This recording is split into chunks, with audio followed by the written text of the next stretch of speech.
Anong bagay ang kinakatakutan ng mga Pilipino na nagsisimula sa letter M? Multo!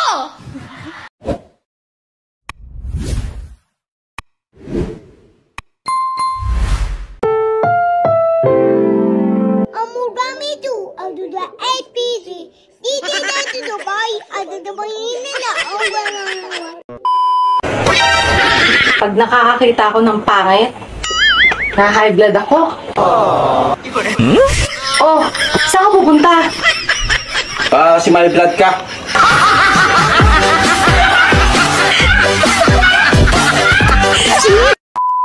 Kapag tumibok ang puso, wala ka nang magagawa kundi Kumanta na naman to.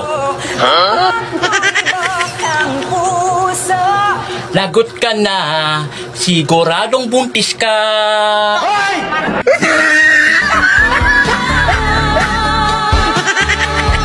Ito na naman marinig kung Be, totoo ba sabi ng mga tao gwapo raw ako? Oo, sabi ng mga tao, gwapo ka. Talaga, be? Oo. Gwapo nga.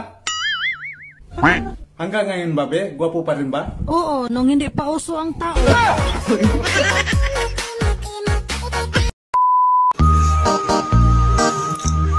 Alam mo, para kang takuri. Maingay kapag nag-iinit na. Ayan na!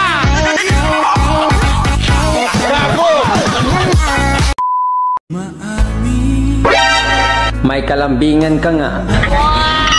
Ang sweet ng mga kumbo nyo. Pero wala naman kayo.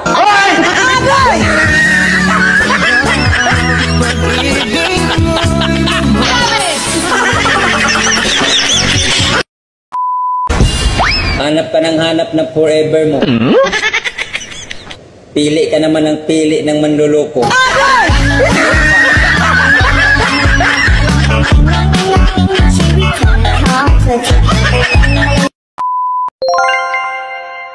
Alam mo, pag nakikita kita, ang saya-saya ko. Wow. Talaga?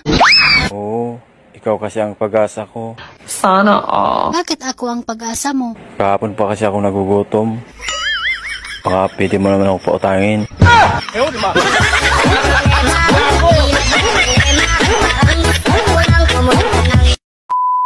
Anong bagay ang kinakatakutan ng mga Pilipino na nagsisimula sa letter M? Multo! Ba't tinutukoy? Multo or mumo? Oh, Multo. M yun. Galing. Galing. Pinakakinakatakutan ng mga Pilipino nagsisimula sa letter M? Multo? Oo. Hindi yan ang pinakakinakatakutan ng Pilipino nagsimula sa letter M. Oh, ano? Ano? Maniningil. Yung bahay nyo, kahit alam mong may multo, uuwi ka pa din. Pero pag yung bahay mo, nabalitaan mong may maniningil, hindi ka uuwi. Pag nakakita ka ng multo, magdadasal ka lang. Yung maniningil, kahit anong dasal, di aalis yun. Kahit anong pagmamakaawa. Tingnan nyo nga mga dede nyo girls kung may nunal. Sabi kasi ng lola ko, ang babaeng may nunal sa dede, maswerte. O ano na? May nunal ba? Di mo talaga makikita yung nunal pag wala kang dede.